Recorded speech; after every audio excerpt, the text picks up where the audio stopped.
So ఇప్పుడు next question చూద్దాం.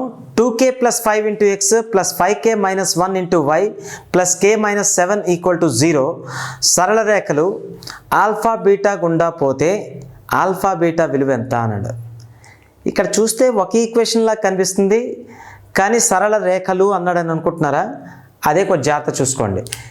ముందు ఇచ్చింది రాసుకోండి. ఏంటది? 2k plus 5 into x. Okay, తర్వాత 5k minus 1 into y, 5k minus 1 into y plus k minus 7 equal to 0, plus k minus 7 equal to 0. Okay, ఈ రేఖ ఇది రేఖలా కనిపిస్తుంది, కానీ రేఖలు అవుతాయి. ముందు ఏం చేస్తారంటే ఈ ఎక్స్తో మల్టిప్లై చేయండి. మల్టిప్లై చేస్తే మీకు ఐడియా వస్తుంది. ఏంటది? 2kx, ఇది kx వేరువేరుగా కనిపించాలి. ఇది k, ఇది k. ఓకే, ఇప్పుడు చూడండి, 2kx రాయగలం కదా. 2k into x, 2kx plus 5x. Okay, అలాగే 5ky minus y plus k minus 7 equal to 0. కేలు ఉన్నవన్నీ సపరేట్ చేసేయండి, మిగతావన్నీ సపరేట్ చేసేయండి. మిగతావన్నీ సపరేట్ చేసి కేలు ఉన్నవన్నీ సపరేట్ చేసాం అనుకోండి, ఇది 5x, ఇది మైనస్ y, ఇది మైనస్ 7. చూడండి, 5x minus y minus 7 equal, 5x minus y. ఇప్పుడు చూడండి, ఇక్కడైతే ఇవన్నీ గ్రూప్ చేసాం అనుకోండి, 2kx plus 5ky, okay, plus k equal to 0. అంతేనా? అంటే కేలు ఉన్నవన్నీ ఒకవైపుకి, కేలు లేనివన్నీ ఒకవైపుకి తరలించాం. ఇప్పుడు కేని ఇందులోంచి కామన్ తీసామనుకోండి, ఎలా ఉంటుంది? 5x minus 7, okay, plus k into 2x. k తీసేస్తే 2x ఉంటుంది, k తీసేస్తే 5y ఉంటుంది, k తీసేస్తే 1 ఉంటుంది. ఓకే, సో కాబట్టి ఇది ఏ రూపంలో ఉంది చూడండి. ఇది సపోజ్ ఇది L1 ఈక్వల్ టు 0, అలాగే L2 ఈక్వల్ టు 0 అయినప్పుడు L1 plus lambda L2 equal to 0 ఈ రూపంలో ఉందా లేదా? అంతేనా? L1 అనేది ఒక సమీకరణం. ఆ L1 అనేది ఏంటనుకోవచ్చు? ఇక చూడండి, L1 ఈక్వల్ టు ఏంటనుకోవచ్చు? ఇక్కడ 5x minus y minus 7 equal to 0 అనుకోవచ్చా? L2 ఈక్వల్ టు ఏమనుకోవచ్చు? 2x, okay, plus 5y plus 1 equal to 0 అనుకోవచ్చా? అప్పుడు L1 plus lambda L2 equal to 0 రూపంలో ఉందా లేదా? ఇది మీరు జాగ్రత్తగా గుర్తు చేసుకుంటే, ఓకే, L1 ఈక్వల్ టు 0 మరియు L2 ఈక్వల్ టు 0 అనేవి రెండు ఖండన రేఖలైతే, ఓకే, ఖండన రేఖలను సూచిస్తే, if L1 and L2 are representing two intersecting lines, then we can represent in this form or not. L1 L2 combination రాయొచ్చు అని మీకు ఇంటర్మీడియట్ టెక్స్ట్ బుక్లో ఉంటుంది సరళ రేఖలో. ఓకే, ఏంటది? If L1 equal to 0 and L2 equal to 0 are intersecting lines, అంటే L1 equal to 0 మరియు L2 ఈక్వల్ టు 0 అనేవి ఖండన రేఖలను సూచిస్తే, వాటి రెండింటినీ కలిపి ఒక కాంబినేషన్గా ఎలా రాయొచ్చు అంటే L1 plus lambda L2 equal to 0 అనొచ్చు. ల్యాండా అనేది ఏంటి? ఏదో ఒక స్థిరాంకం. ఓకే, ల్యాండా అనేది ఒక పారామీటర్ అనుకోండి. ఓకే, ఒక స్థిరాంకం అంటే ల్యాండా అనేది నాట్ ఈక్వల్ టు 0 అంతే. ఓకే, ల్యాండా అనేది చలరాశి కాదు, స్థిరాంకం. ఇప్పుడు ఇక్కడ k నాట్ ఈక్వల్ టు 0 కదా, ఇది k నాట్ ఈక్వల్ టు 0. ఇక్కడ ఇది L1, ఇదేంటి ఏ రూపంలో ఉంది? అయితే L1 plus KL2 equal to 0, అంతేనా కాదా? అంటే ఇప్పుడు దీని అర్థం ఏంటి? L1 ఈక్వల్ టు 0 మరియు L2 ఈక్వల్ టు 0 యొక్క లీనియర్ కాంబినేషన్ అవుతుందా లేదా? అవునా లేదా? సో కాబట్టి ఏంటి లీనియర్ కాంబినేషన్? ఇలా కాంబినేషన్గా ఎప్పుడు రాయగలం మనం? ఎప్పుడైతే ఈ రెండు రేఖలు ఖండించుకుంటాయో అప్పుడు ఇలా కాంబినేషన్గా రాయొచ్చు అని చెప్తాం. సరే, ఇక్కడ క్వశ్చన్ అది కాదు. మొత్తం మీద ఇందులో రెండు రేఖలు ఉన్నాయా లేదా? ఉన్నాయి. ఏంటి ఆ రెండు రేఖలు? ఇది ఈక్వల్ టు 0, ఇది ఈక్వల్ టు 0. ఆ రెండు ఖండన రేఖలు అవ్వడం వల్ల, ఓకే, ఆ రెండు ఖండన రేఖలు అవ్వడం వల్ల మనకేంటంటే ఆ ఖండన రేఖలు అవ్వడం వల్ల వాటిని ఈ రూపంలో రాయగలిగాం. L1 ప్లస్ ల్యాండా L2 అంటే L1 ప్లస్ KL2 రూపంలో రాయగలిగాం. అంటే ఇందులో ఉన్న రేఖలు ఏంటేంటి 5x minus y minus 7 equal to 0. అలాగే రెండో రేఖ ఏంటి 2x plus 5y plus 1 equal to 0. అంటే ఎన్ని రేఖలు ఉన్నాయి? 2 రేఖలు ఉన్నాయి. వాడు ఏమన్నాడు, ఆ సరళ రేఖలు రెండు ఆల్ఫా బీటా గుండా పోతున్నాయట. రెండు ఒకే బిందువు గుండా పోతున్నాయంటే అర్థం ఏంటి? ఆ ఖండన బిందువు అవ్వాలి కదా. ఇలా చూడండి, ఇదో రేఖ ఇలా ఉంది L1 ఈక్వల్ 0, ఇదో రేఖ ఇలా ఉంది. ఓకే, అప్పుడు రెండు ఒక బిందువు గుండా పోతున్నాయి అంటే అర్థం ఏంటి? ఆ రెండు ఖండించుకునే ఖండన బిందువే కదా ఆ బిందువు. కాబట్టి ఈ ఖండన బిందువే ఆల్ఫా బీటా. ఆ ఖండన బిందువు ఎలా కడతాం మనం? ఇక్కడ ఖండన బిందువు కట్టాలంటే సమీకరణాన్ని సాధించాలి. తీసుకోండి, ఫస్ట్ ఈక్వేషన్ తీసుకుని దీన్ని తీసుకోండి. అప్పుడు దీంట్లోంచి y వాల్యూ కనుక్కోండి. ఈ y విలువ చూడండి, 5x మైనస్ వై మైనస్ 7 ఉంది కదా, ఈ y అటు పంపిస్తే ప్లస్ y అయిపోతుంది కదా. అంటే ఎంత? 5x మైనస్ 7 ఈక్వల్ టు అటు పోతే ప్లస్ y. అంటే y విలువ ఎంత అయింది మనకి? 5x మైనస్ 7 అయ్యింది. ఈ y విలువని రెండో ఈక్వేషన్లో ప్రతిక్షేపించండి. అంటే ఏమవుతుంది? 2x plus 5 into okay y value ఎంత? 5x minus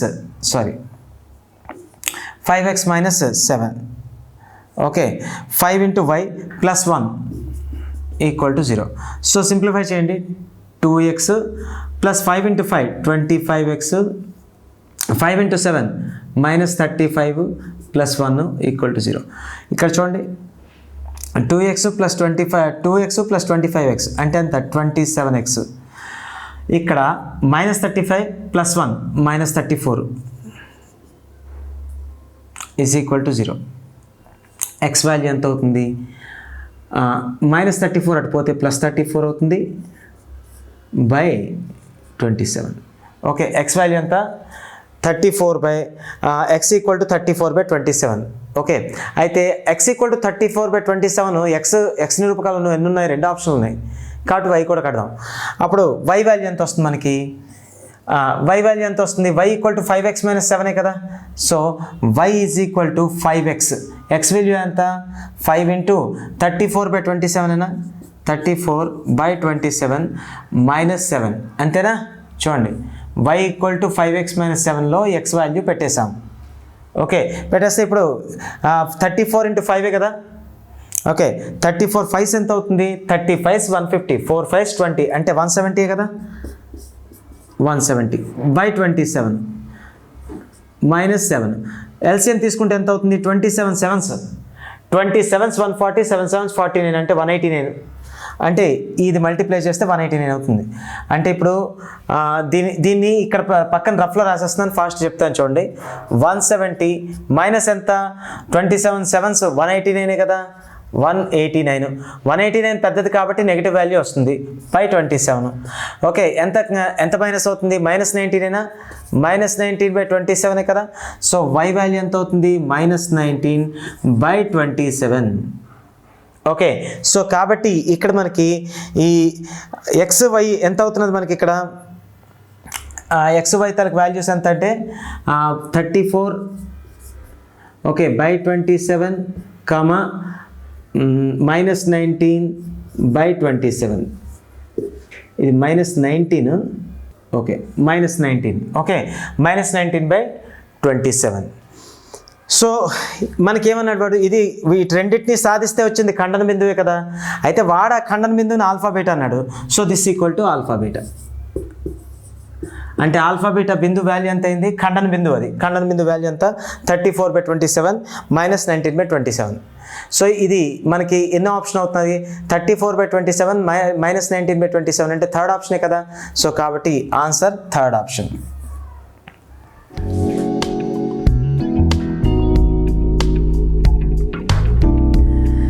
three x plus 4y equal to 8ని ఎల్తో సూచిస్తే 2, -5 -5, 2 బిందువులు డాష్ అని ఇచ్చి ఆప్షన్లు ఇచ్చాడు. ఎల్ పై ఉంటాయి అన్నాడు. ఫస్ట్ ఆప్షన్ చెక్ చేద్దాం కరెక్టా కాదా. లేదా ఎల్కి ఒకే వైపు ఉంటాయి, లేదా ఎల్కి సమాన దూరంలో ఉంటాయి, లేదా ఎల్కి చెరో వైపు ఉంటాయి, చెరొక వైపున ఉంటాయి. ఇందులో ఏంటేంటో తెలియాలంటే ముందు ఫస్ట్ ఆప్షన్ చెక్ చేద్దాం. ఒకసారి చూడండి, లైన్ ఏంటి? 3x plus 4y equal to 8. ఇది లైన్. ఓకే, దీంతో పోలిస్తే అప్పుడు ఏంటన్నాడు, ఆ బిందువులు ముందు ఫస్ట్ ఆప్షన్ ఏంటి, రేఖ పైన ఉంటాయి. రేఖ పైన ఉంటే రేఖను సాటిస్ఫై చేయాలి కదా, సాటిస్ఫై చేయాలి. కాబట్టి 2, -5 అలాగే 5, -2. ఇప్పుడు చూడండి 2, -5 ఇందులో ప్రతిక్షేపించి చూడండి. ప్రతిక్షేపించి చూస్తే ఎంత అవుతుంది, 3 × 2 ఓకే ప్లస్ 4 × -5 ఇది ఎంత అవుతుంది మనకి, 3 × 2 6 -5 × 4 -20 -20 ప్లస్ ఈజ్ ఈక్వల్ టు 8 కదా, okay is equal to 8 -20 plus -20 plus 6 ఎంత అవుతుంది, -14 అంటే -14 = 8 అవుతుందా, నాట్ ఈక్వల్ టు 8 అంటే సాటిస్ఫై చేసిందా అంటే చెయ్యలేదు. వాడేమన్నాడు, ఆ రెండు బిందువులు ఆ రేఖ పైన ఉంటాయన్నాడు, ఎల్పై ఉంటాయని. ఒకటి లేకపోయినా ఇంకా ఆప్షన్ ఫెయిల్ అయిపోయినట్టే కదా, ఒకటి లేకపోయినా లేనట్టే, రెండు లేకపోయినా లేనట్టే. ఎందుకంటే వాడు ఆ రేఖ దృష్ట్యా ఆ రేఖని ఆ లైన్ని కన్సిడర్ చేస్తూ విత్ రెస్పెక్ట్ టు లైను ఆ రేఖను దృష్టిలో పెట్టుకుని రెండు బిందువులు రేఖ మీద ఉంటాయని ఫస్ట్ ఆప్షన్ ఇచ్చాడు. అందులో ఒక బిందువు లేకపోయినా సరే ఇంక రెండో బిందువు గురించి ఆలోచించాల్సిన అవసరం లేదు కదా, ఎందుకు, ఫస్ట్ ఆప్షన్ ఫెయిల్. ఆ రెండు అయితే రేఖ మీద లేవు, ఇంకోటి ఉంటుందేమో ఇంకా చెక్ చేయాల్సిన అవసరం కూడా లేదు. రెండోది ఒకవేళ రేఖ పైన ఉన్నా రెండు అయితే రేఖ మీద లేవు కదా, ఒకటోది రేఖ మీద ఫెయిల్ అయిందంటే ఇంకా ఆ ఆప్షన్ ఫెయిల్ అయిపోయినట్టు లెక్క. సో కాబట్టి ఫస్ట్ ఆప్షన్ లేదు అంటే ఫస్ట్ ఆప్షన్ కాదు, అంటే ఆ రెండు బిందువులు రేఖ పైన కాదు. ఓకే, నెక్స్ట్ ఆప్షన్ ఏమి ఇచ్చాడు, ఆ రెండు బిందువులు రేఖకు ఒకే వైపున ఉంటాయి. ఇది కొంచెం ఇంపార్టెంట్ విషయం. మీకు ఇక్కడ ఒక చిన్న బేసిక్ గుర్తు చేయాలి.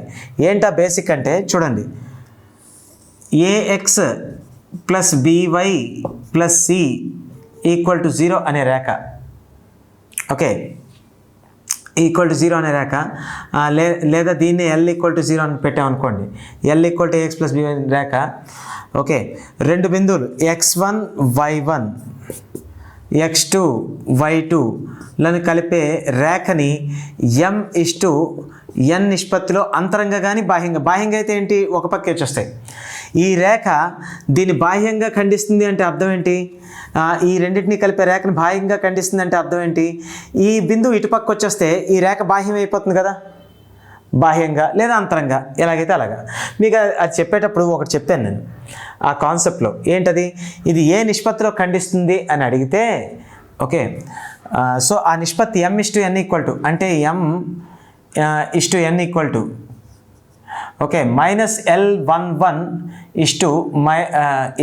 L22 అని చెప్పాను. ఓకే L11 L22 m:n అంటే అర్థం ఏంటి, m/n -L11 అంటే అర్థం ఏంటి, x1 y1 బిందువుని ప్రతిక్షేపించడం అంటే ఎంత, -AX1 + BY1 + C L22 అన్నాడంటే ఏంటి, x2 y2 పెట్టేయండి అని అర్థం, AX2 + BY2 + C ఇది ఆ నిష్పత్తి అవుతుంది.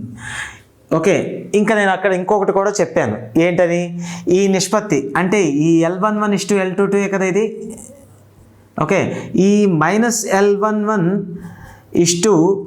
L22 అనేది మీకు గనక >0 అయితే ఆ రేఖకి ఈ బిందువులు రెండు ఇరుప్రక్కలా ఉంటాయి. ఓకే, ఈ రెండు బిందువులు ఆ రేఖకి ఇరుప్రక్కలా ఉంటాయి అంటే ఆ రేఖ అంతరంగా ఖండిస్తుంది. ఒకవేళ -L11 L22 అనేది <0 వచ్చింది అనుకోండి, <0 అంటే అర్థం ఏంటి, నెగిటివ్ వచ్చింది అనుకోండి. ఓకే, నెగిటివ్ వస్తే కనుక ఈ బిందువులు రెండు రేఖకు ఒకే పక్కకు వచ్చేస్తాయి, అంటే ఇక్కడే x1 y1 x2 y2 కూడా వచ్చేస్తే రేఖ బయటికి వెళ్ళిపోతుంది కదా, అంటే అప్పుడు రేఖ బాహ్యంగా విభజిస్తుందని చెప్పాను, రైట్. సో కాబట్టి మీరేం చెక్ చేయాలి, ఇప్పుడు L11 -L11 L22 చెక్ చేయాలి, అంతేనా. సో కాబట్టి -L11 అంటే L22 అంటే ఏంటి, ఈ బిందువు ప్రతిక్షేపించండి ముందు. ఆ ఇచ్చిన రేఖ ఏంటి, మనకి ఇచ్చిన రేఖ ఇంకా 3x + 4y = 8 అంతే కదా, 3x + 4y ఓకే = 8 అంటే ఇటు తీసుకొస్తే -8 = 0 కదా. L11 అంటే ఏంటి, x1 y1 బిందువు వేసేయాలి. x1 y1 ఏంటి, ఇక్కడ ఇది x1 y1 ఇది x2 y2 అనుకుంటే x1 y1 ముందు పెట్టండి. ఓకే 3 × ఓకే ఇదంతా 2 plus 4 into -5 okay -8 divided by okay by L22 అంటే ఏంటి x2 y2 బిందువు పెట్టడం కదా x2 y2 బిందువు ప్రతిక్షేపించండి ప్రతిక్షేపిస్తే ఏమవుతుంది 3 into 5 okay plus 4 into -2 -8 okay so ఇప్పుడు చూడండి దీని విలువ ఎంత అవుతుంది 3 ఇంటూ 2 ఇది దీని అంతటిని సింప్లిఫై చేసేద్దాం చూడండి 3 ఇంటూ 2 ఎంత 6 4 ఇంటూ -5 ఎంత -20 -8 ఓకే దీని వాల్యూ ఎంత అవుతుంది మనకి ఇక్కడ -20 -8 -28 -28 ప్లస్ 6 -22 అంటే ఈ బ్రాకెట్ లోపల ఉన్న ఎక్స్ప్రెషన్ విలువ ఎంత వచ్చింది -22 అంటే -22 కదా ఇది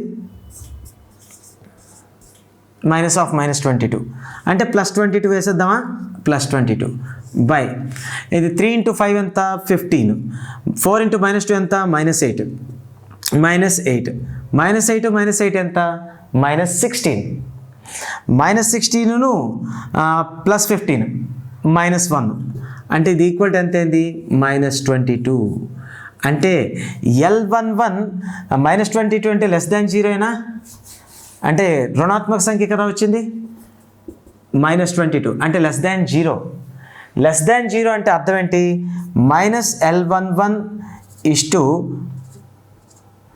L22 0 వచ్చింది ఓకే అప్పుడు -L11 L22 0 ఎప్పుడైతే వచ్చిందో ఓకే ఇప్పుడు ఆ రెండు బిందువులు రేఖకు ఒకే పక్క ఉంటాయని చెప్పానా లేదా అంటే రేఖ బాహ్యంగా విభజిస్తుంది అప్పుడు రేఖ ఆ రెండింటినీ కలిపే రేఖాఖండాన్ని బాహ్యంగా విభజిస్తుంది అంటే ఇది లోపలికి రాదు ఎప్పుడు ఈ రేషియో నెగిటివ్ అయిపోతే అంటే నిష్పత్తి నెగిటివ్ అయితే క్లియర్ సో కాబట్టి ఇప్పుడు ఆ బిందువులు రెండు ఈ బిందువులు రెండు ఎలా ఉంటాయి రేఖకు ఒకే వైపుకి వచ్చేస్తాయి ఓకే కాబట్టి ఇక్కడ ఆన్సర్ 2 అనేది కరెక్ట్ చెరోవైపున ఉంటాయి ఇంక కాదు చెరోవైపున ఎప్పుడు ఉంటాయని చెప్పాను ఒకవేళ -L11 L22 అనేది <0 అయితే చెరువు పక్కన ఉంటాయి అప్పుడు అంతరంగా రేఖ విభజిస్తుందని చెప్పాను వాటిని కలిపే రేఖని కానీ ఇక్కడ <0 వచ్చిందంటే అర్థం ఏంటి ఆ రెండు బిందువులు రేఖ ఒకే పక్క వస్తాయి ఆ రెండింటిని కలిపే రేఖని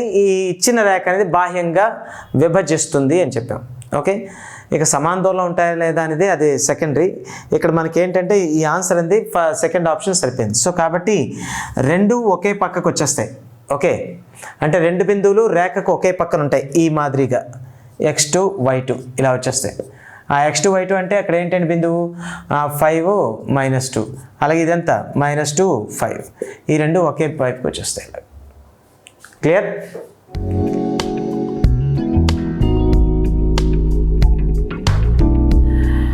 next problem A1, B1 A2, B2 బిందువులను కలిపే రేఖాఖండం లంబ సమద్విఖండన రేఖా సమీకరణం A1 - A2 into x plus B1 - B2 into y equal to C అయితే 2C విలువ డాష్ లంబ సమద్విఖండన రేఖ అంటే మీ అందరికీ తెలిసిందే దానికి సంబంధించి ఇచ్చిన రఫ్ డయాగ్రామ్ ఎలా ఉంటుంది అంటే ఇప్పుడు చూడండి ఇది A1, B1 అనుకుందాం అలాగే ఇది ఇంకొక బిందువుని దీంతో కలిపాం ఆ బిందువు ఏంటి అంటే A2, B2 అనుకుందాం ఓకే దీని యొక్క లంబ సమద్విఖండన రేఖ అంటే అర్థం ఏంటి ఈ రెండు బిందువుల్ని కలిపే ఈ రేఖాఖండాన్ని లంబంగా మధ్య బిందువు దగ్గర ఖండించే రేఖ మీన్స్ పర్పెండిక్యులర్ బైసెక్టర్ అంటే అర్థం ఏంటి మిడ్ పాయింట్ దగ్గర ఇంటర్సెక్ట్ చేయాలి అలాగే పర్పెండిక్యులర్గా ఉండాలి సో కాబట్టి ఇక్కడ మనకి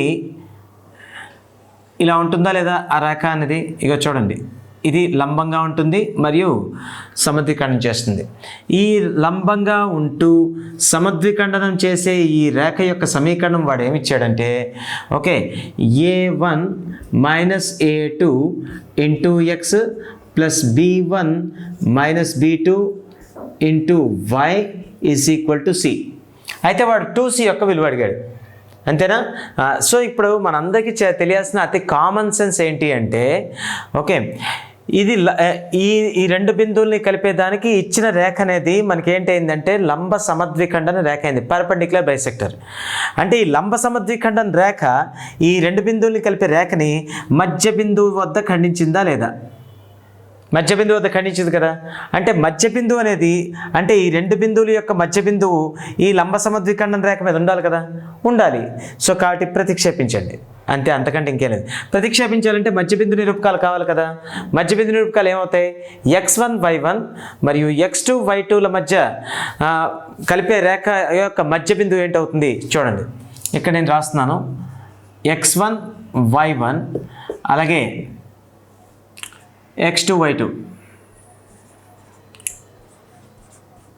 లను కలిపే రేఖ యొక్క మధ్య బిందు నిరూపకాలు ఏమవుతాయంటే x1 ప్లస్ x2 by2 అలాగే y1 ప్లస్ y2 by2 అంతే కదా. అంటే x నిరూపకాలు యావరేజ్ అలాగే y నిరూపకాల యొక్క యావరేజ్. సో కాబట్టి అదేమవుతుంది a1 ప్లస్ a2 by2 అంటే ఈ నిరూపకాలు ఏమవుతాయి అప్పుడు a1 ప్లస్ a2 by2 అలాగే b1 ప్లస్ b2 by2 అంతేనా, b1 ప్లస్ b2 by2 కదా. అంటే ఇప్పుడు ఈ బిందువు అనేది ఈ రేఖ మీద ఉంది కదా, కాబట్టి ప్రతిక్షేపించవచ్చుగా. ప్రతిక్షేపించేస్తే ఆన్సర్ అయిపోయింది అంతే, ఇంకేంటి. సో చూడండి a1 minus a2 into X value ఎంత చెప్పాము, a1 ప్లస్ a2 by2 కదా. Okay, a1 plus a2 by2 plus ఇంకేంటి b1 minus b2 into b1 plus b2 by2 కదా y విలువ. అంటే ఈ y యొక్క విలువ ఎంత ఇచ్చాము, b1 ప్లస్ b2 by2 కదా. సో కాబట్టి ఈక్వల్ టు ఎంత, c అంతేనా సమీకరణం. ఇప్పుడు దీన్ని సింప్లిఫై చేయండి, ఏమవుతుంది ఇక్కడ by2 ఇక్కడ a1 minus a2 into a1 plus a2 ఇది a plus b into a minus b రూపంలో ఉంది. a plus b into a minus b అంటే ఏంటి, ప్రత్యేక లబ్ధం, it's a special product, a square minus b square ఫార్మాట్లో రాయొచ్చు.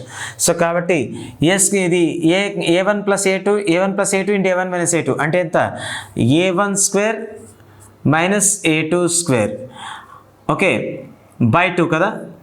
ఇక్కడ by2 రాశాను చూద్దాం, by2 అలాగే ఇది b1 minus b2 into b1 plus b2 ఇదే విధంగా దీన్ని మరి ఎలా రాయొచ్చు, b1 square minus b2 square by2 equal to ఎంత, c. ఇప్పుడు ఇది టోటల్గా రెండింటికి కామన్ డినామినేటర్ కదా 2 అనేది, కాబట్టి హోల్ బై 2 రాసేయచ్చుగా.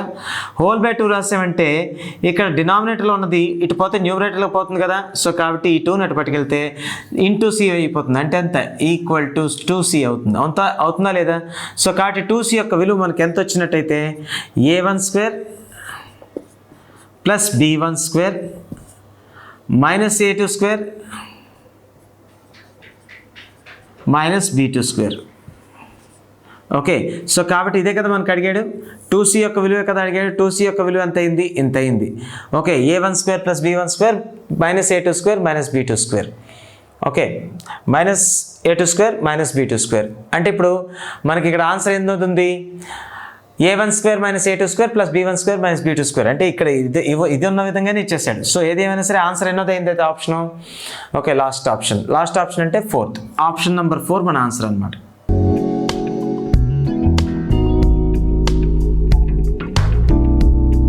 ఇప్పుడు నెక్స్ట్ ప్రాబ్లం చూద్దాం. x minus y equal to 0, 7x minus y equal to 0 ఆసన్న భుజాలుగా గల రాంబస్ మొదటి పాదంలో ఉంది. ఆ రాంబస్ దీర్ఘకర్ణం యొక్క వాల్యూ ఎంత. ఇక్కడ రెండు విషయాలు మీరు గుర్తించాలి. ఏంటి అంటే ఆ రెండు సమీకరణాలు ఏవైతే ఇచ్చాడో అవి రెండు ఆసన్న భుజాల యొక్క సమీకరణాలు.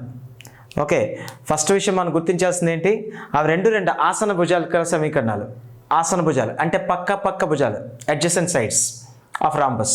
అలాగే ఆ రెండు సమీకరణాల్లోని మనకి స్థిర పదం లేదు, అంటే కాన్స్టెంట్ టర్మ్స్ లేవు అక్కడ, కాబట్టి ఆ రెండు మూల బిందువు నుంచి పోతాయి. అది రెండో విషయం. ఓకే, అలాగే మూడో విషయం ఏంటంటే ఆ రాంబస్ మొదటి పాదంలోనే ఉంది, అది మూడో విషయం. ఈ మూడు గమనించిన తర్వాత మనం లెక్క మొదలెడదాం. ఒకసారి చూడండి. సో కాబట్టి ఇక్కడ మనకి రాంబస్ ఏ విధంగా ఏర్పడుతుందో ఒకసారి చూడండి.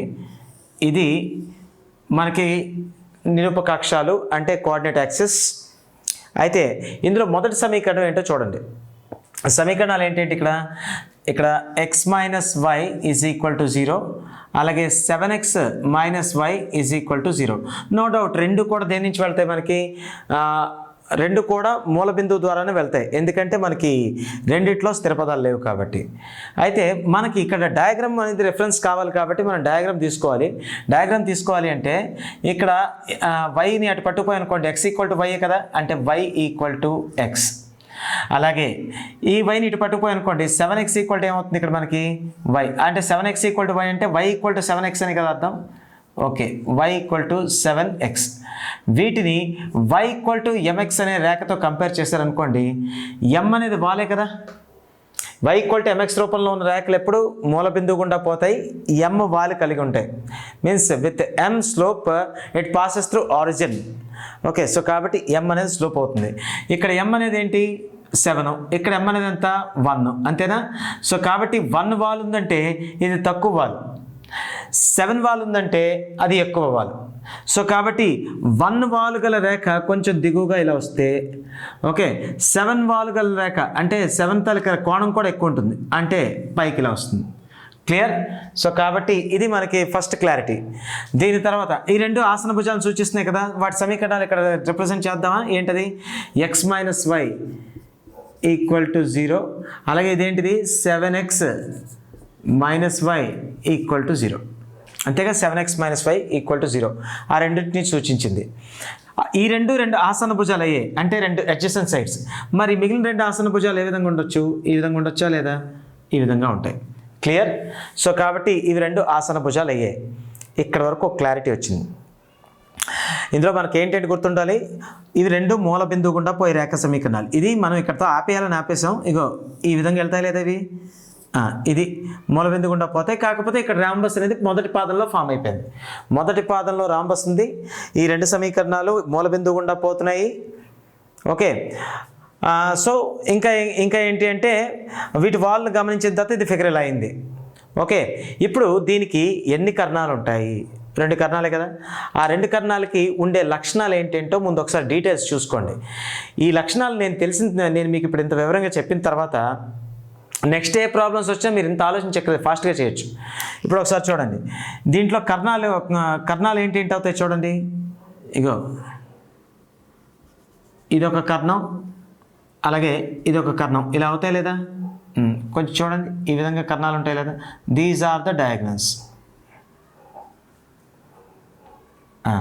ఇవి కర్ణాలు అవుతాయి. రైట్. కర్ణాలకు ఉండే లక్షణాలు ఏంటంటే చూడండి. ఇప్పుడు నేను ఒక విషయం చేసి చూపిస్తున్నాను, అది చాలా అవసరమైంది. ఏంటి అంటే ఇప్పుడు దీని యొక్క వాల్ ఎంత అని చెప్పాను, ఈ రేఖ యొక్క వాలు చూడండి. ఈ రేఖ యొక్క వాల్ ఎంత m1 అనుకుందాం. m1 ఈక్వల్ ఎంత ఇక్కడ 1. అలాగే ఇక్కడ ఈ రేఖ యొక్క వాల్ m2 అనుకుంటే m2 విలువ ఎంత, ఓకే 7, అంతేనా. m2 విలువ ఎంత అయింది 7 అయింది. ఇప్పుడు ఒకవేళ మీరు ఈ రెండు రేఖల మధ్య కోణాన్ని కట్టారనుకోండి, ఇగో ఈ రెండు రేఖలు అంటే ఇగో ఈ రేఖ రెండు సరళ రేఖల యొక్క వాలులు ఓకే m1 m2 అయితే వాటి మధ్య కోణం tan θ. ఓకే, వాటి మధ్య కోణం θ అయినట్లయితే, అంటే ఇది θ అనుకుంటే ఇది θ అనుకుంటే, ఓకే వాటి మధ్య కోణం θ అనుకున్నట్లయితే tan θ యొక్క విలువ ఎంత అవుతుంది. ఇగో tan θ equal to okay modulus of m1 minus m2 by 1 plus m1 m2. Modulus అంటే అబ్సల్యూట్ ఫంక్షన్, ప్లస్ ఉన్న మైనస్ ఉన్న ప్లస్ వేస్తారు బయట. సరే పక్కనట్టండి. m1 మైనస్ m2, m1 అంటే ఎంత 1 minus 7 by 1 plus 1 into 7 modulus కాబట్టి ఇది -7 కూడా 1 - 7 అంటే -6 కదా, -6 కూడా +6 వేసేయచ్చు. అలాగే ఇదంతా 7 + 1 7 × 1 7 + 1 8 అంటే 6/8 అంటే ఎంతండి 3/4 కదా. 2తో కట్ చేస్తే 3/4 కదా, అది 3/4 అంటే tan θ విలువ ఎంత వచ్చింది 3/4 వచ్చింది. tan θ అంటే ఇగో ఈ మధ్యలో tan θ యొక్క విలువ ఎంత వచ్చింది 3/4 వచ్చింది. ఓకే, tan θ యొక్క విలువలు మీరు జాగ్రత్తగా గమనించినట్లయితే చూడండి. tan 30 ఎంత 1/√3 అంటే 1 కంటే తక్కువ. tan 45 ఎంత 1. tan 45 దాటితే ఎంత అవుతుంది మనకి √3 అవుతుంది. అంటే tan 60 ఎంత √3 కదా. అంటే tan 45 డిగ్రీస్ లోపు ఉండే విలువలన్నీ ఓకే 1 కంటే తక్కువ ఉంటాయని కదా అర్థం, అంతేనా. tan 45 కంటే తక్కువ ఉండే ట్రిగ్నోమెట్రిక్ రేషియోస్ అన్నీ, అంటే ట్రిగ్నోమెట్రిక్ రేషియోస్ కాదు, tan రేషియోస్, tan θ విలువలన్నీ 45 కంటే తక్కువ అయినప్పుడు అప్పుడు మనకి దాని విలువ 1 కంటే తక్కువ ఉంటుందని కదా అర్థం. అంటే ఇప్పుడు 3/4 అంటే 0.75 అంటే 1 కంటే తక్కువే కదా. అంటే ఇది 45 కంటే కూడా తక్కువగా ఉంది. అంటే అల్పకోణమా అధిక కోణమా? అల్పకోణమే కదా. ఇప్పుడు మీరు ఒకటి గమనించాల్సింది ఏంటంటే ఇక్కడ ఏర్పడింది అల్పకోణం. ఈ కోణం సమానంగా ఉంటాయి, అంటే ఇది కూడా అల్పకోణం. క్లియరా? మీకు ఇక్కడ గమనించవలసిన విషయం ఏంటంటే రాంబస్లలోని 2 ఎదుటి కోణాలు అల్పకోణాలు సమానంగానూ ఉంటాయి, మిగతా 2 అధిక కోణాలుగాను సమానంగానూ ఉంటాయి. క్లియరా? ఈ 2 అల్పకోణాలు అయినప్పుడు ఈ 2 అధిక కోణాలు అవుతాయి. ఓకే. అయితే వాడు అడిగింది ఏంటి? దీర్ఘకర్ణం యొక్క పొడవు అడిగాడు. దీర్ఘకర్ణం అంటే అర్థం ఏంటి? పొడవాటి కర్ణం. ఎప్పుడైనా సరే అల్పకోణాలు ఉండే శీర్షాలను కలిసేదే పొడవైన కర్ణం అవుతుంది. అధిక కోణాలు ఉంటాయి కదా, అధిక కోణాలు అంటే మోర్ దెన్ 90 ఉంటాయి కదా, ఈ 2 మోర్ దెన్ 90 ఉంటాయండి.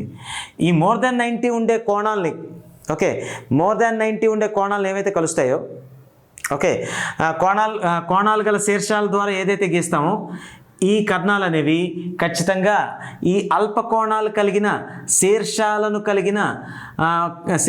కలిపే కర్ణం అనేది అధిక కోణాలు కలిగిన శీర్షాలను కలిపే కర్ణం కంటే పెద్దదిగా ఉంటుంది.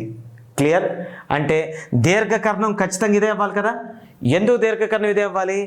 ఓకే, tan θ విలువ వీటి మధ్య కోణం ఎంత వచ్చింది? tan 1 3/4 వచ్చింది. అంటే 45 degrees కంటే తక్కువ ఉన్నప్పుడే వస్తుంది. అంటే వీటి మధ్య కోణం 45 degrees కంటే తక్కువ. క్లియర్? సో కాబట్టి వాటి మధ్య కోణం 45 degrees కంటే తక్కువ ఉంది కాబట్టి ఇదే పెద్ద కర్ణం అవుతుంది, అల్పకోణం కలిగింది. అంటే మనం దీని యొక్క అంటే ఇదే దీర్ఘమైన కర్ణం అవుతుంది, ఇది చిన్న కర్ణం అవుతుంది. సో మనం కట్టాల్సిన దీని వాళ్ళే కట్టాలి. క్లియర్? ఓకే. సో వాడిచ్చిన డేటా ప్రకారం దీని వాళ్ళు కట్టాలని అర్థమైపోయింది కదా.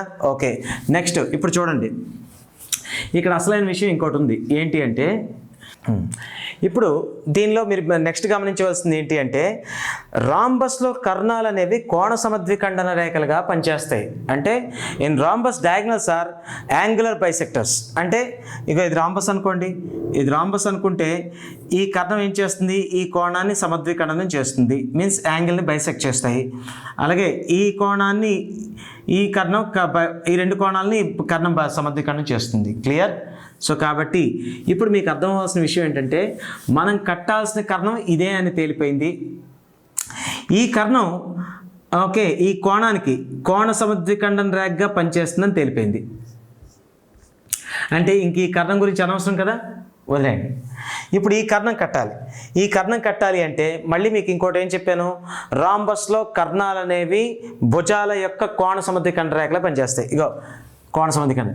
ఇప్పుడు నేను కోణ సమద్విఖండన రేఖల గురించి మీకు ఒక కాన్సెప్ట్ చెప్పాను ఇంతకుముందు వీడియోస్లో. ఏంటా కాన్సెప్ట్ అంటే ఒకసారి చూడండి. a1x + b1y okay plus c1 = 0. ఇది L1 అనుకుంటే ఓకే, అంటే ఈ విధంగా ఉందనుకున్నాను. అలాగే a2x okay plus b2y plus c2 = 0. దీన్ని L2 అనుకుందాం.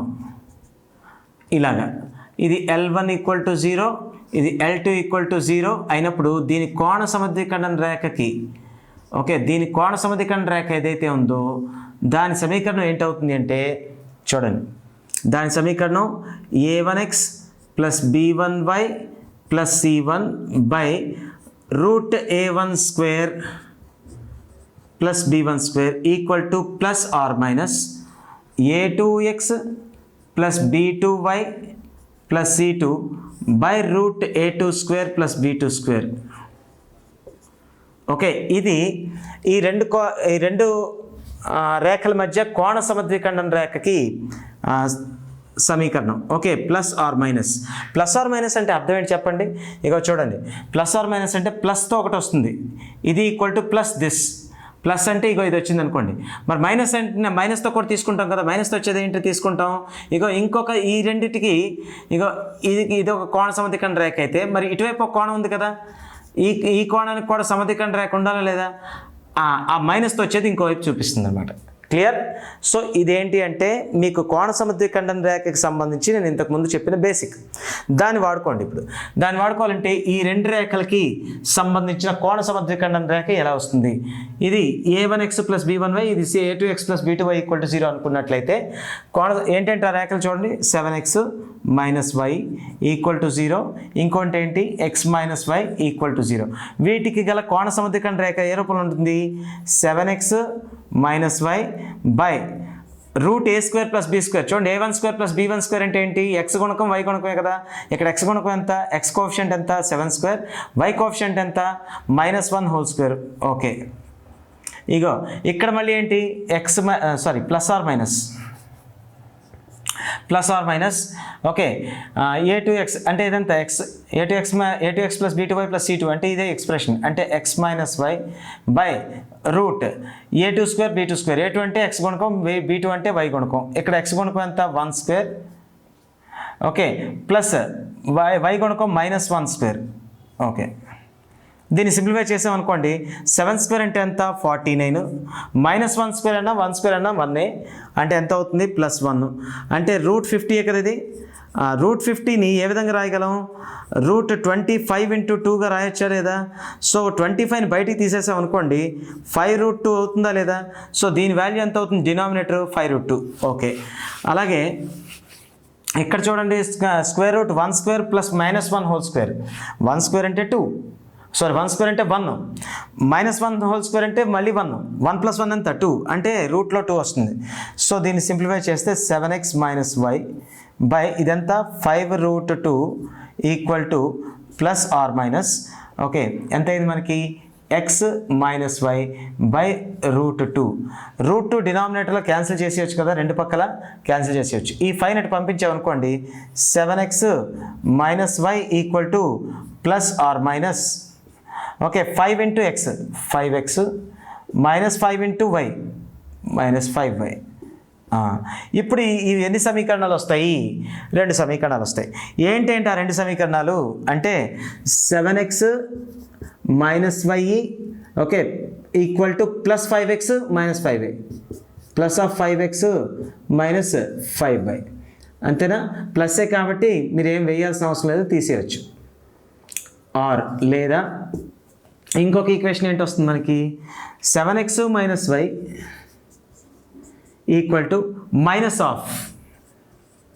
-5x - 5y. ఇక్కడ మాత్రం బ్రాకెట్ పెట్టుకోవాలి.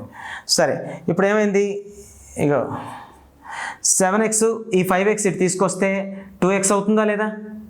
ఇగో 7x - 5x అవుతుంది ఇటు వస్తే, అంటే 2x ఓకే. అలాగే ఈ -5yని ఇటు తీసుకొస్తే +5y అవుతుందా లేదా? -y ఇటు తీసుకొస్తే +5y, -yని +5yని కలిపితే +4y అవుతుందా లేదా? = 0 ఓకే. ఇప్పుడు రెండిట్లో 2ని కామన్ తీయొచ్చా లేదా? తీసేయండి. 2ని కామన్ తీస్తే x + 2y = 0. ఇప్పుడు ఈ 2 అటు పోతే 0ని భాగిస్తుంది కాబట్టి 0/2 అంటే 0 అయిపోతుంది కదా. సో కాబట్టి x + 2y = 0. ఇప్పుడు 2y ఏంటి? -x అంతేనా? అటు పోతే -x. అప్పుడు y ఎంత అవుతుంది? చూడండి, ఇక్కడ y ఎంత అవుతుంది? -x/2 అంటే -1/2 × x కదా. చూడండి, -1/2 × x. ఇది ఒక రేఖ. క్లియర్? -1/2 × x. ఇప్పుడు దీన్ని సింప్లిఫై చేయండి. ఎంత అవుతుంది? 7x - y ఇదంతా -5x ఓకే, మైనస్ × -+5y. ఇప్పుడు ఒకసారి చూడండి, ఈ -5x ఇటు వస్తే +5x అవుతుంది కదా. 7xకి +5x చేస్తే 12x ఓకే. ఈ y అటు పట్టుకుపోండి. ఈ y అటు పట్టుకుపోతే ఏమవుతుంది? -5 + y అవుతుంది. ఆల్రెడీ ఇక్కడ 5y ఉంది, దానికి y కలుస్తుంది అంటే ఎంత? 6y అవుతుంది. ఈ రెండు పక్కల 6తో క్యాన్సిల్ చేసేయచ్చు కదా, 2 అంటే y 2x y కదా ఇది, అంటే y ఎంత అయింది? 2x అయింది. ఇది ఒక రేఖ. సరే, ఇప్పుడు మనకి 2 రేఖలు వచ్చాయి ఇక్కడ. ఓకే, రెండు రేఖలు ఏ రూపంలో ఉన్నాయి? y = mx రూపంలో ఉన్నాయి లేదా? చూడండి ఆ రెండు రేఖలు ఇక్కడ మళ్ళీ రాస్తున్నాను. y = ఎంత? -1/2x ఒకటి వస్తే y = ఎంత అయింది? y = 2x ఒకటి వచ్చింది. సరే, ఇక్కడ m ఏంటి? వాల్ ఏంటి? ఇక్కడ m అనేది -1/2 అయింది. అలాగే ఇక్కడ m అనేది ఏమైంది? 2 అయింది. క్లియరా? అయితే ఇప్పుడు మనకి దీనిలో దేన్ని తీసుకోవాలి? వాడు చూస్తే ఆన్సర్లో -1/2 ఇచ్చేసాడు, అలాగే 2 కూడా ఇచ్చేసాడు. ఇప్పుడు మీకు ఇందులో ఏది ఎంచుకోవాలైతే మళ్ళీ ఇక్కడ మీరు కొంచెం బ్రెయిన్ వాడాలి. ఏంటి అంటే మీరు ఇక్కడ చూడండి, ఏదైనా రేఖ ఎక్స్ అక్షంతో చూడండి, ఎక్స్ అక్షంతో 90 డిగ్రీల కంటే తక్కువ కోణాన్ని చేసింది అనుకోండి, 90 degrees, θ < 90 అయితే ఓకే, m ఏమవుతుందంటే >0 అవుతుంది. అంటే వాల్ అనేది ధనాత్మకం అవుతుంది.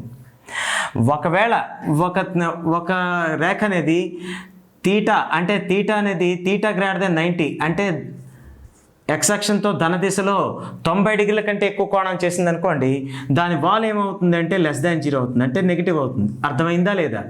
అంటే ఇక్కడ మనకి θ అనేది 90 డిగ్రీల కంటే తక్కువ ఉన్నది ధనాత్మకమైన వాలుని, θ అనేది 90 డిగ్రీల కంటే ఎక్కువైతే రుణాత్మకమైన వాలుని కలిగి ఉంటాయి. క్లియర్? అయితే ఇప్పుడు మనకి ఇది θ అనేది 90 లోపే ఉంది కదా, ఈ రెడ్ కలర్ ఇగో ఈ డయాగనల్ ఇగో చూడండి, ఈ డయాగనల్ ఏదైతే ఉందో ఇది కంపల్సరీ, ఇది ఎక్స్ అక్షం వై అక్షం మధ్య కోణం 90, ఇది 90 లోపే కదా ఉంది, 90 లోపే ఉంది. అంటే ఇది ఖచ్చితంగా పాజిటివ్ వాల్ని కలిగి ఉన్నదే అయి ఉండాలి, అంతే కదా? θ < 90 అయినప్పుడే వాల్ పాజిటివ్ అవుతుంది. సో కాబట్టి దీన్ని సూచించేది ఏంటి? y = 2x అవ్వాలి. ఓకే, ఇప్పుడు ఈ కర్ణాన్ని మనం చెప్పలేము. ఇప్పుడు ఈ రెండు రేఖల్లో ఈ రెండు రేఖల యొక్క కోణంలో ఇదొక బైసెక్టర్ అయింది. మరి రెండోది ఏమవుతుంది? ఇక y = -12x ఉంది కదా, y = -12x అనేది ఇటువైపు నుంచి కోణ సమధికరణ రేఖ ఉంటుంది లేదా? ఇప్పుడు నేను చెప్పిన మాదిరిగా ± అంటే ఇటువైపు ఉంటుంది. అయితే ఈ రేఖతో మనకి ఇక్కడ ఏమైనా పని ఉందా? లేదు, ఎందుకంటే ఇది డయాగనల్ అవ్వదు. ఈ రెండు రేఖల యొక్క కోణ సమధికరణ రేఖలో ఇదొక రేఖ అయితే ఇదొక రేఖ అయింది. అయితే ఇందులో ఇదేమైంది? y = -12x అవుతుంది. మరి ఇదేమవుతుంది? y = 2x అవుతుంది. మనకి దేని యొక్క వాలు కావాలి? కర్ణంగా ఉన్న రేఖ యొక్క వాలు కావాలి. ఇది కర్ణమే కాదు అసలు. సో కాబట్టి కర్ణంగా ఉన్న రేఖ యొక్క వాలు ఏమైంది? 2x. అలాగే మీకు ఇంతకుముందే చెప్పాను, ఇక్కడ అల్పకోణం ఏర్పడుతుంది కాబట్టి ఇదే పెద్ద కర్ణం.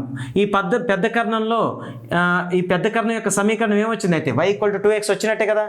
y = 2x అంటే ఇక్కడ m విలువ ఎంత అయింది? 2a కదా. అంటే దీని యొక్క వాల్ ఎంత అవుతుంది? 2. మొదటి పాదంలో ఉంది అని చెప్పడం వల్ల ఇక్కడ 2 అని తీసుకున్నాం. ఒకవేళ రెండో పాదంలోకి వచ్చింది అనుకోండి రాంబస్, అప్పుడు ఎలా వచ్చి ఉండేది? ఇలాగ వచ్చి ఉండేది. అప్పుడు దీర్ఘకర్ణం యొక్క వాల్ ఎంత అయి ఉండేది? -1/2 అయ్యేది. అర్థమైందా లేదా? అందుకే చెప్తున్నాను, ఇక్కడ మీరు అనవసరంగా గాబరా పడిపోయి మీకు ఏదో షార్ట్ కట్స్ ద్వారా ఆన్సర్ చేసేటువంటి అవ్వదు. వాడిచ్చిన ప్రతి క్వశ్చన్ చూడడానికి చిన్న క్వశ్చన్లా కనిపిస్తుంది, కానీ దానిలో డీటెయిల్స్ ఎక్కువ ఉన్నాయి. ఏంటి ఆ డీటెయిల్స్ అంటే, మొట్టమొదటి వాడు ఒకటో పాదంలో ఫిక్స్ చేశాడు రాంబస్ని, రెండో పాదంలో ఫిక్స్ చేస్తుంటే కనుక ఇది పెద్ద కర్ణం అయ్యేది. ఇగో ఈ రెండు రేఖలకి ఇగో ఇదొక కోణ సమధికరణ రేఖ అయితే ఇదొక కోణ సమధికరణ రేఖ అయింది. ఇది y = -12x. ఎందుకు y = -12x? -12 అంటే 90 కంటే ఎక్కువ, అంటే -12 అంటే m < 0 కదా. అంతే కదా. -12 అంటే ఏంటి? -12 < 0 అంటే వాల్ అనేది తక్కువ ఉంది 90 కంటే తక్కువ ఉందంటే ఖచ్చితంగా ఇది రెండో పాదంలోకి వెళ్ళిపోతుంది.